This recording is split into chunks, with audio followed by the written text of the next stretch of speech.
A spell. Mm-hmm. What are spells and how are they orchestrated? So spells comes from the word. It's a root word from the word spelling. So essentially, it's just using words or verbal vibration to speak something, to will something into existence.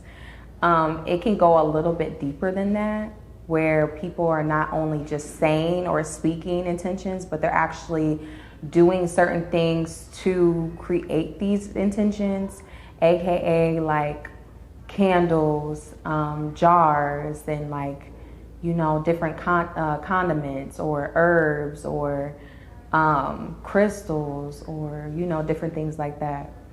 But yeah, spelling is just, or casting a spell is just speaking something with willpower, enough willpower to make it come true. So how do you create that willpower? Where does the willpower come from? It comes from inside. You have to believe in yourself. You have to be confident in what you're saying. You have to believe in what you're saying, what you're willing into existence. It sounds like manifestation. Yeah.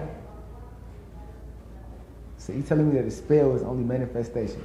Essentially, yes. Okay, so the difference between spells and manifestation is that spells is more so rooted within like ancient traditional practice, using like elements and things like that to create the manifestation. So it is manifestation, but it's manifestation in a traditional way. That's essentially the difference. Manifestation is more of a knowledgeable understanding that we are creative beings and we have the ability to manifest in different forms and ways, just with speaking or just with doing certain things or just with knowing that we want certain things. Spell work is more of like a tradition. So spell work is kind of like manifestation on steroids, in other words. Yeah, something like that. Okay. Mm-hmm. So what all spells do you do? I do self-love work. I do healing work. I do hot foots. So that's like along the lines of domination spells. I know how to do karma work, money, abundance, things like that.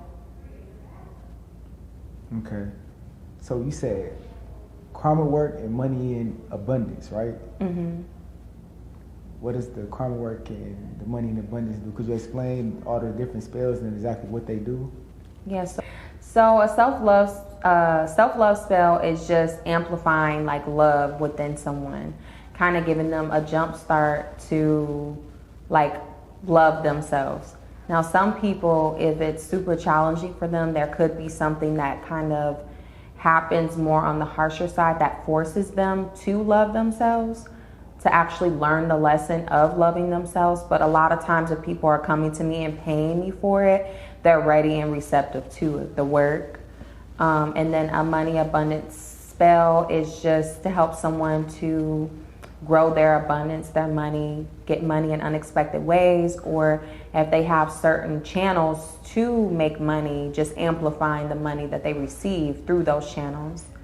And then karma spells are for people who feel as though someone has done something to wrong them and they want revenge, essentially. So they would pay me to do that. Would you do that? It depends what it is. I just wouldn't do it for anything like, oh, my boyfriend cheated on me and I want to fuck him up. I wouldn't do that. So essentially you are saying that you hold the power to mess up somebody's life completely and utterly. Yeah. Have you done that before? I have. Without getting too specific, could you explain that specific situation, that specific spell, without getting too specific? Well, I recently just did one for a client. She's been in some legal issue stuff with someone, and this someone ended up losing their job, their home, and now they have a legal charge.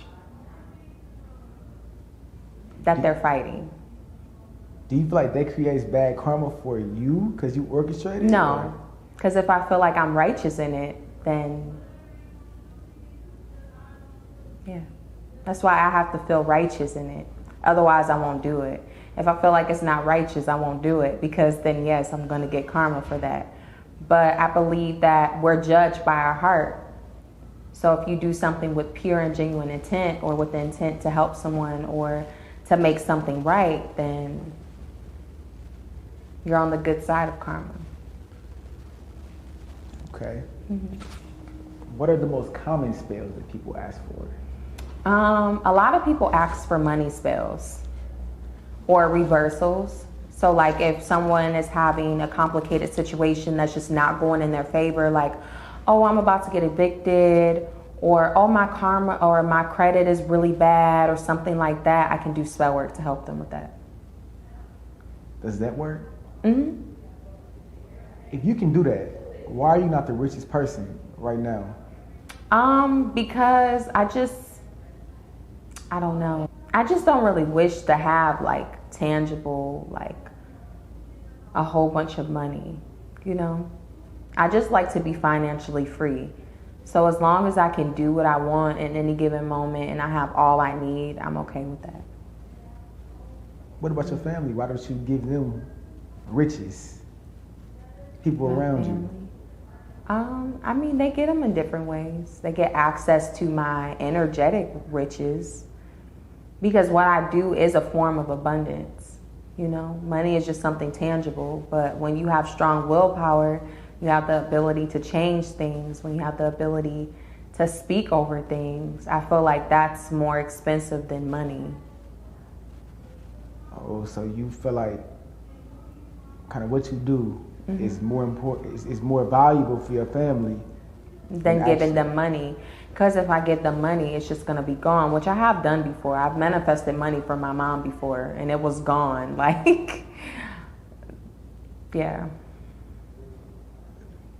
I remember we were talking earlier, and you explained to me, if you manifest money, for every positive, it's always a negative side to it. Yeah, so there's So if you spell work money, how would that situation go? If you try to spell work a surplus amount of money, how would that situation go? So when I do abundance spells, I won't do it for somebody that's like, oh, I want $2 million or something stupid like that. Not to be, offensive or anything, but a lot of people who want a lot of money don't even know what they want to do with it, first of all. And that's why I don't want a lot of money, because I don't even know what I would do with it. Like, there's no point in me really having it outside of being able to say that I have it. So when you manifest large sums of money, or you're not very precise on what it is you want the money for or anything like that, then there's a such thing as the law of rhythm, the universal law of rhythm.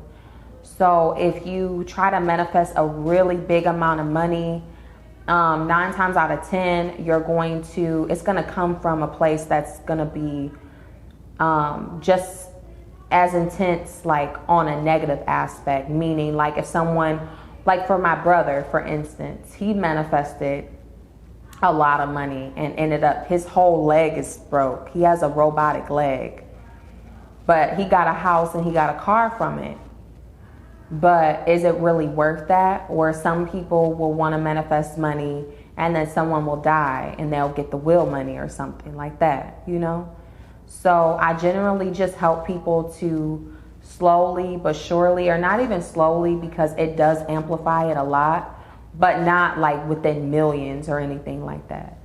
So it's kind of more a realistic amount of abundance versus a non-realistic amount, because something very traumatic will probably come out of that money, This reminds me of the yin and yang. Right. For every positive, it's a negative.